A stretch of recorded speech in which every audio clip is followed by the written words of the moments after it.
আমি আপনাদের সঙ্গে এই বিরতি শেয়ার করব ইপিজেডের যে সকল শ্রমিক বিনা অনুমতিতে 10 দিনের বেশি অনুপস্থিত কর্মস্থলে, সেই ক্ষেত্রে তাদেরকে বাদ দেওয়া বা তাদের নিয়ে প্রতিষ্ঠানের করণীয় কি, বা ইপিজেডের শ্রম আইনে বা রুলসে কি বলা আছে। এইখানে দেখুন লেখা আছে, কোন শ্রমিক বিনা নোটিশে অথবা বিনা অনুমতিতে 10 দিনের অধিক কর্মস্থলে অনুপস্থিত থাকলে মালিক উক্ত শ্রমিককে 10 দিনের সময় প্রদান করিয়া এই সম্পর্কে ব্যাখ্যা প্রদান সহ চাকরিতে পুনরায় যোগদানের জন্য নোটিশ প্রদান করিবেন। অর্থাৎ যিনি কর্মস্থলে অনুপস্থিত, তো তাদেরকে বা সেই শ্রমিককে প্রতিষ্ঠান থেকে একটি চিঠি ইস্যু করবে।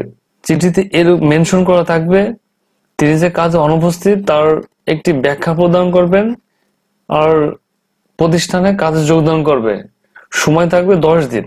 তিনি যদি ওই 10 দিনের ভিতরে কোনো উত্তর বা প্রতিষ্ঠানে জয়েন না করে, তো সেই ক্ষেত্রে তাকে আরো 7 দিন সময় দিয়ে আরেকটি নোটিশ দিতে হবে। পুনরায় তাকে চাকরিতে যোগদানের জন্য 7 দিনের ভিতরে সময় দিয়ে একটি চিঠি ইস্যু করতে হবে।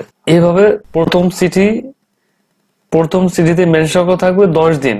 10 দিন সময় থাকবে, 10 দিনের ভিতরে কাজে যোগদান করবে এবং তিনি ব্যাখ্যা প্রদান করবে কি কারণে কাজে অনুপস্থিত আছেন। তিনি যদি কোনো রিপ্লাই না দেয় বা উত্তর না দেয়, সেক্ষেত্রে তাকে আরেকটি চিঠি ইস্যু করতে হবে, সেকেন্ড চিঠিতে তাকে এই 10 দিনের পরে আরো 7 দিন সময় দেওয়া হবে এই 7 দিনের ভিতরে কাজে যোগদান করার জন্য।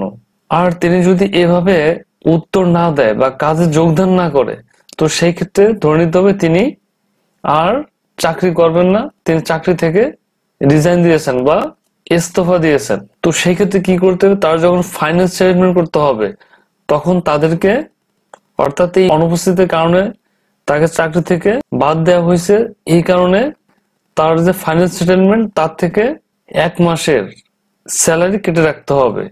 ধরে নিতে হবে তিনি নোটিশ না দিয়েই চাকরি থেকে ইস্তফা দিয়েছেন।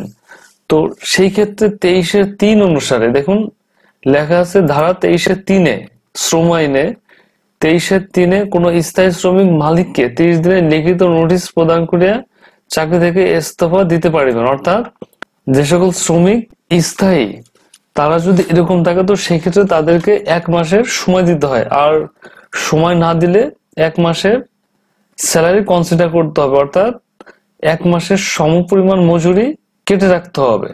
তার যে পেমেন্ট তার থেকে অ্যাডজাস্ট করতে হবে, তার টোটাল যে পাওনা।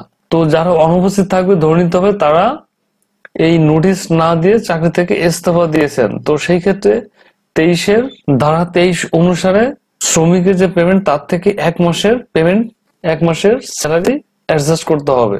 এইভাবে যারা 10 দিনের বেশি অনুপস্থিত থাকবেন তাদের ক্ষেত্রে এইভাবে আপনি অ্যাকশনে যেতে পারবেন।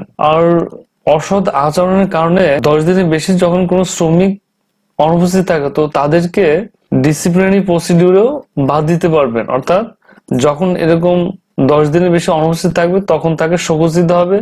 শোকজের উত্তর দিলে বা না দিলে সেক্ষেত্রে তাকে আবার তার রিজন দেখে ডিসিশন নিতে হবে, ইনকোয়ারি হবে না কি করবে। তো সেই ক্ষেত্রে সাধারণত আমরা যেটি মেনটেন করি, প্রথমত শোকজ দেই, দেন ইনকোয়ারি লেটার দেওয়া হয়, অর্থাৎ একটি ডেট মেনশন করা থাকবে সেই চিঠিতে।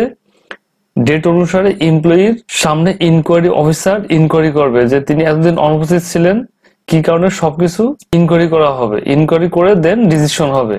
যদি দোষী সাব্যস্ত হন, তো সেই ক্ষেত্রে পানিশমেন্ট হবে বা প্রতিষ্ঠান সেইভাবে তার বিরুদ্ধে অ্যাকশনে যাবে। আর তিনি ইনোসেন্ট থাকলে বা তার কোনো দোষ না থাকলে সেই ক্ষেত্রে তিনি কাজ যোগদান করবে। ডিসিপ্লিনারি প্রসিডিউরেও যেতে পারবেন, প্রতিষ্ঠান থেকে ডিসিপ্লিনারি প্রসিডিউরেও তার বিরুদ্ধে অ্যাকশনে যেতে পারবেন। তো এই ডেটের আপনাদের কোনো কোশ্চেন বা কোনো মতামত দ্বিমত থেকে থাকলে আপনি কমেন্টস করুন, আমি রিপ্লাই দিব। সবাই ভালো থাকবেন, সুস্থ থাকবেন। আল্লাহ হাফেজ।